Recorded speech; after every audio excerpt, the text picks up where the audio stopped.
So you guys, I decided to come to the park to get some ideas for my garden. I love this door they have. So let's take a walk through the community. This is not a community garden. No, you cannot eat the vegetables. People actually pay for these sections. But I thought that if you're a gardener and you just want a place to get some good ideas, this is the place. So I like this first garden, and it's long. It's not a lot of space, but hey. And I look like we got some yellow onions, tomatoes. That's definitely a red onion. So it's like a tomato onion bed. I like to have that some decoration. What is this? Romaine lettuce. Nice little onion plant. That's a huge onion plant. I wonder what they're using for that onion. I love this idea right here. So is this another great idea for some strawberries? We might be trying this out in our garden. And how they have their strawberries stacked. That's a great idea. Let's look at another idea that we can go ahead and go do. Okay, I got some squash right here. I see you. Like how it's nicely arranged. Look at that. Look at that onion plant. Now, we praying in my garden that onion plant is just like this. I like this tub idea. So if you don't have a lot of space, nice little raised garden bed in a tub. So yes, this long, nice rows. This is a beautiful garden. Because you know we're trying to get our garden together. This corn. So they have their corns in rows. And this is not a lot of space. Literally, this is not a lot of space. My mama gave me some lilies. And she told me they grow a lot. So they have their lilies just bunched together. I would love to see how this is going to look when it sprouts. But it's not a lot of space with these lilies. And you can see their little garden plots. They're not huge garden plots. So that means you can just take a little section of your yard and make you a little small garden. Got some strawberries right here growing. So I guess it's going to be a little strawberry patch. And I think I want a strawberry patch because I have some kids that's supposed to be visiting this summer. And just to give them something, to do. And me and the girls love strawberries. They got a cow panel. I love that. I want to see what they're going to have to trellis on that. I think they use popsicle sticks. So if I can get a good look, that is Baker Creek beans. All right. They have popsicle sticks to kind of label what is going to grow in each one of these spaces. And I love this brickwork.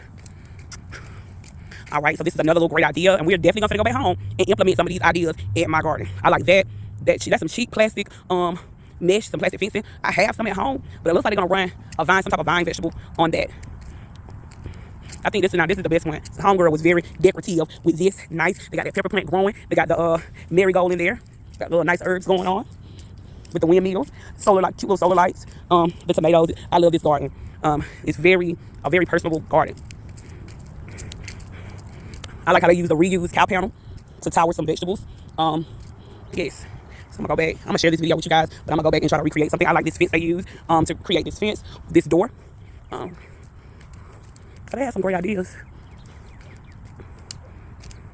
And some of this fencing is not brand new. So you can always go to Facebook Marketplace to get some of the things that they're using in the garden. They got some cabbage sprouting right here. And I like the fact that the plots are not huge plots. But they're getting a lot. They're getting a lot in their plots. They got another one, a corn plant, marigold, and they look like they have some more things planted along here just to give you guys some ideas and to give me some ideas. I do have at the moment I'm gonna put up in the garden. I love that gardeners know all the dirt because we do. Yes, we do know a lot about dirt.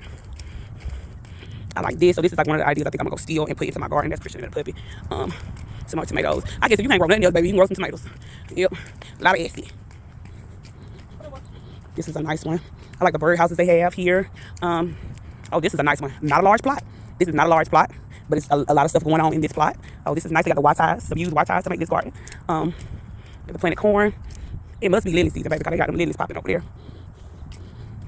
And gardeners actually, they go pecan tree. I know a pecan tree everywhere. When you're from my part of Georgia where I grew up, everybody know about picking some pecans. That was some of our first jobs, picking pecans. All right, so here is just some information about a corn crib.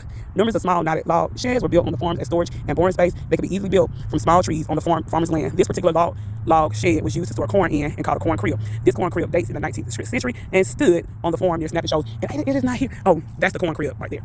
So that's the corn crib. All right. Nice little area. I'm assuming this is a great idea for a composting box. So yeah, that's their composting box. Nothing fancy.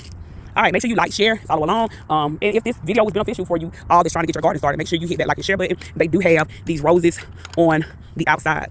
And I think that's a fig tree. We got a lot of trees here. It's a fig tree. It's an apple tree right here.